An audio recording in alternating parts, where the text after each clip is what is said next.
pero otras tienen que ver con la situación que está atravesando la asociación bancaria en torno a varias de las peleas que vienen dando.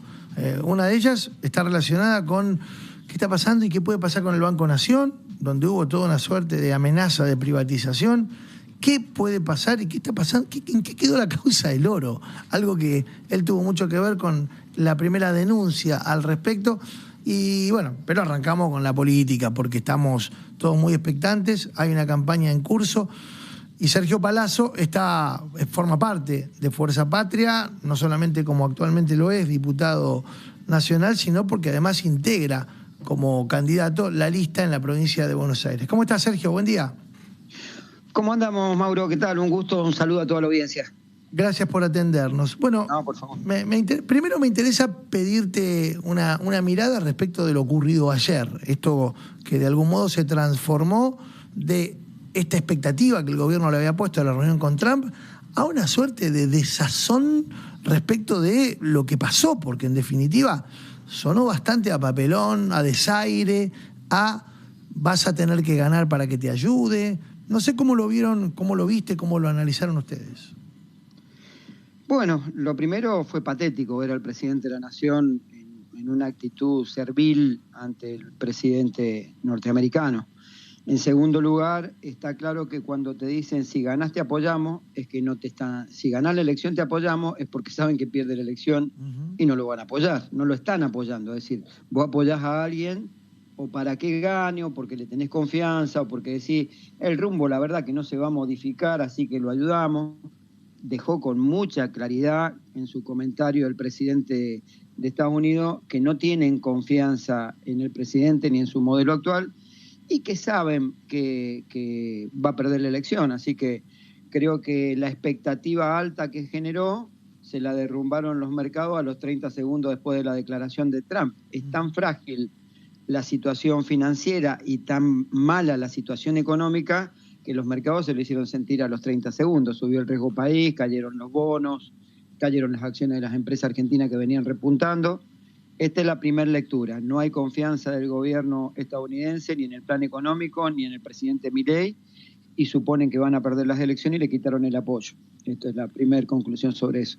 ¿Sabés que pensaba mucho en esto de las reformas pendientes que de algún modo, de forma tácita, en algunos casos muy explícitamente, la administración Trump le está reclamando a Milei, lo dijo Scott Bessent, bueno, el propio Trump habló de esto, y una de esas reformas tiene que ver con la reforma laboral, en la cual está claro que para el sistema que quieren imponer, las leyes actuales son un escollo. Ahora, ¿cómo se planta la política, y sobre todo la política con una mirada sindical, con una mirada de clase trabajadora, a la hora de discutir esas reformas que evidentemente algo hay que hacer, pero justamente no es la orientación que pretenden que la hagan si es que queremos defender los derechos de los laburantes?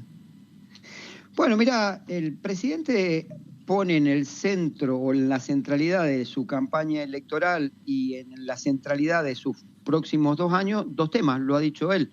Uno es la reforma laboral y otro es la reforma previsional. Quiere decir que ya seleccionó enemigos para los próximos 2 años. Son los trabajadores y los jubilados.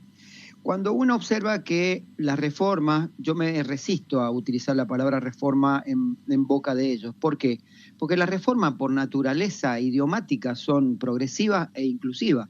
Estas son medidas regresivas del derecho laboral, yo lo titularía así, ¿no? Y cada vez que hubieron medidas regresivas en materia de derecho laboral, creció el desempleo en lugar de crecer el empleo, porque ellos dicen, con estas medidas nosotros vamos a hacer crecer el empleo, mejorar los salarios, la productividad, vamos a ser todos felices, más o menos. Mentira absoluta de falsedad absoluta. Te doy datos concretos. En la presidencia de Menem, donde hubo flexibilización laboral, la tasa de desocupación llegó al 18,9. En la presidencia de la Rúa, de vuelta con el mismo ministro de Economía, la tasa de desocupación llegó al 22,5. En el gobierno de Macri duplicó la desocupación que le había dejado Cristina Fernández de Kirchner cuando se fue del gobierno, llevándola casi al 11%. Quiere decir que cuando se aplicaron estas políticas se duplicó o se triplicó la desocupación. Cuando las políticas fueron vinculadas a los derechos de los trabajadores y a la presencia del Estado, ayudando a las empresas, particularmente a las pymes, el empleo creció o decreció el desempleo. Los ejemplos más claros: Néstor Kirchner dejó el gobierno con 7,5 de desocupación cuando lo recibió, como dije recién, con 22,5. Alberto Fernández, pandemia de por medio, ni más ni menos, con la afectación que eso trajo en la economía, dejó 5,7 de desocupación, y Cristina Fernández de Kirchner dejó 5,3 o 5,2, creo que fue. Y además, en ese interín del gobierno del 2003 al 2015, se crearon 233.000 empresas en la Argentina y el 95% fueron pymes de menos de 50 trabajadores, y se crearon casi 3.800.000 puestos de trabajo, de los cuales 2.400.000 fueron del sector privado. Está claro que no son las leyes laborales, ni los convenios, ni los jueces, ni los abogados laboralistas. Está claro que es la economía y los programas económicos los que hacen crecer el empleo o no. Claro, pensaba en eso, ¿no? Porque en definitiva ese debate pendiente que de algún modo tiene mucho que ver con la historia propia de lo que nos ha pasado como pueblo trabajador, está relacionado con hitos en donde los debates por la legislación laboral generaron no solo controversias, sino acusaciones. Nosotros más o menos tenemos la misma edad, pero sí, me remonto a lo que fue en los 2000, el debate por la famosa ley Banelco, ¿no? Con todo lo que hubo detrás de eso. Mirá, acaba de dar en la tecla. Primero, decir que no solo hay que agotarse en decir que lo de ellos es absolutamente un rotundo fracaso cada vez que lo hacen, y lo hacen con la mala fe de quitarle derecho a los trabajadores, sino que también nosotros tenemos que dar un paso adelante. Y tenemos que discutir, y para eso hemos armado equipos técnicos y estamos trabajando, nosotros tenemos que discutir una reforma laboral progresiva e inclusiva. ¿Qué quiero decir? Hay que discutir la reducción de la jornada de trabajo, tenemos que discutir cómo regularizamos o le damos derecho a estas nuevas formas de trabajo o herramientas de trabajo que son las plataformas digitales, cómo se utiliza un código ético de algoritmo para que nadie se vea perjudicado por una máquina cuando tiene que llevar un pedido, cuando tiene que hacer algo. Estas cosas nosotros las estamos discutiendo dentro de nuestro espacio para tener una propuesta clara y concreta. En materia de jornada de derecho ya hemos presentado propuestas. Pero voy a hacer referencia a la ley Banelco. Mira, hay 30 leyes aproximadamente que se sancionaron desde el año 89 a la fecha de regresiones en materias de derecho laboral. En el 89 implementaron los tickets canasta como no remuneratorio, en el 90 la reglamentación del derecho de huelga de los servicios esenciales, en el 91 limitaron la negociación salarial a la productividad, sacaron la ley de empleo, buscaron 4 modalidades de contratación sin derecho a indemnización, en el 93 promovieron y facilitaron la negociación por empresa, es decir, en lugar de los convenios colectivos, en el 95 incorporaron agregando, establecieron el periodo de prueba sin derecho a indemnización y crearon 2 modalidades de contratación sin derecho a indemnización. Crearon la ley PYME con más flexibilización, permitiendo reemplazar la indemnización por despido con cuenta de capitalización, algo parecido al fondo de cese actual, ¿no? Y permitieron fraccionar inclusive el aguinaldo en 3 pagos para los que no tengan memoria de nuestra edad, y para los pibes nuevos que cobran el aguinaldo completo. Este tipo de política los llevó a pagar en 3 veces el sueldo anual complementario. Eso fue la ley 24.467, creo. Crearon la ley de riesgo de trabajo, donde te prohibieron el acceso a la justicia para procurar la reparación integral.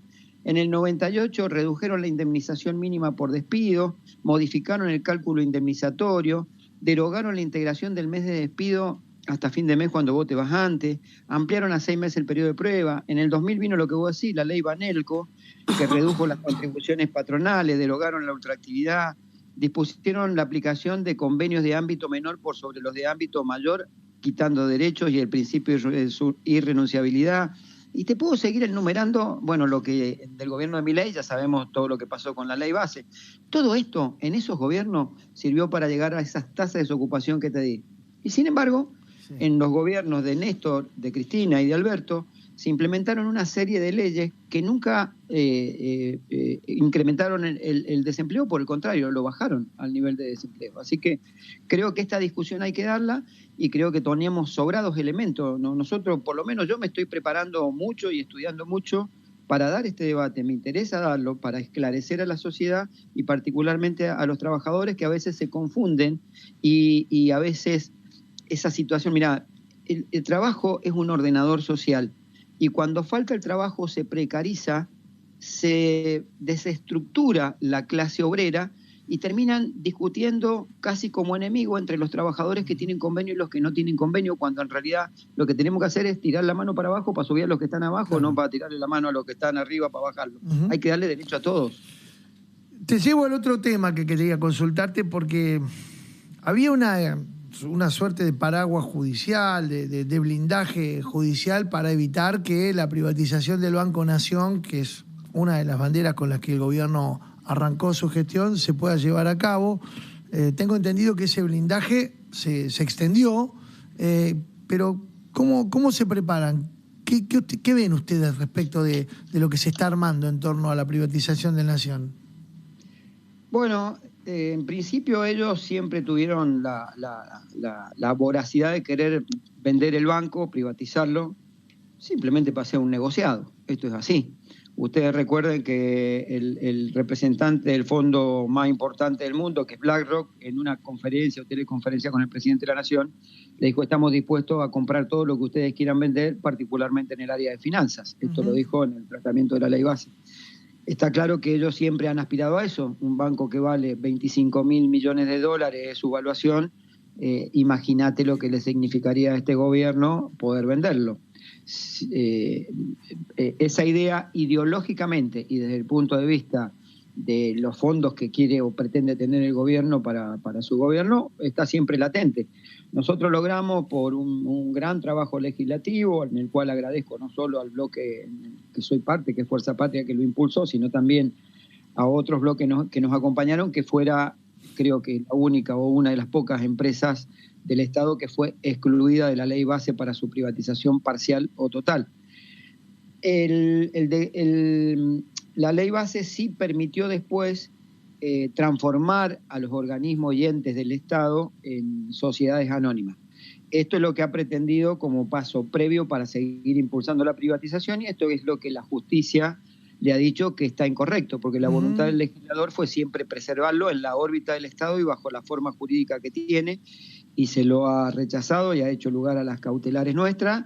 Y bueno, se seguirá tratando y depende mucho, y esto aprovecho tu programa y la deferencia que tenés en permitirme hablar en tu programa, para decirle a la sociedad que para eso necesitamos más diputados, los de Fuerza Patria, en el Congreso, para evitar un proceso de privatización y desguace del Estado que terminen vendiendo los activos de la Nación, que son de todos los argentinos, a precio vil, como ya lo hicieron en el 2000, para también poder decirle que tenemos que tratar de bloquear los vetos presidenciales, porque nos faltaron 6 diputados nacionales nada más para evitar el veto de los jubilados que le hubiera permitido un incremento. Si hubiéramos tenido 6 diputados más, ese veto no estaría vigente y los jubilados estarían cobrando 40.000 pesos más, que es una miseria del bono, y estarían cobrando un 7,2%. Para eso necesitábamos que nos acompañen el 26 de octubre y que tengamos mucho más diputados. Estuvimos a 6 votos de que ese veto no produjera los efectos que produjo en los jubilados. Sergio, un abrazo grande y gracias por todo. Gracias a ustedes, muy amables como siempre. Que tenga buen día. Sergio Palazzo, diputado nacional, actualmente de Unión por la Patria, candidato a diputado de Fuerza Patria y secretario general de la bancaria. 8:47.